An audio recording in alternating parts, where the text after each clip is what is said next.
হঠাৎ করে বৃষ্টি আরম্ভ হয়ে গেল। আমি এইমাত্র বাসায় এসে ঢুকেছি। দেখতে পাচ্ছ ঝিরিঝিরি বৃষ্টি। আর বৃষ্টি আমাদের জন্য খুবই ভালো। গাছের মধ্যে নিজে পানি দিতে হবে না।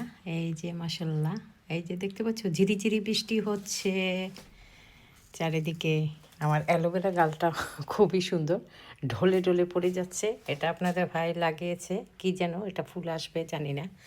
সো বৃষ্টি হচ্ছে, খুবই ভালো আমাদের জন্য, খুবই ভালো। গাছে এক্সট্রা পানি দিতে হবে না, গাছের জন্য খুবই খুবই খুবই উপকার। আও দি ফুলগুলো এত সুন্দর, পানি না দিলে এক 5 মিনিটের মধ্যে চলে যায়, মানে একদম মরে যায় এরকম লাগে। আর পানি দিলে সতেজ হয়ে ওঠে, দেখতে পাচ্ছ তো।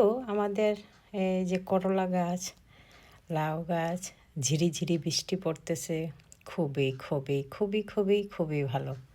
তো আমাদের আর এক্সট্রা পানি দিতে হবে না, সেজন্য ভালো আর কি। তো বাইরের দিকে তাকালেই খুবই ভালো লাগে, মনটা সাথে সাথে ফ্রেশ হয়ে যায়। খুবই খুবই উপকার। এই যে ঝিরিঝিরি বৃষ্টি পড়তেছে। So everyone, bye bye.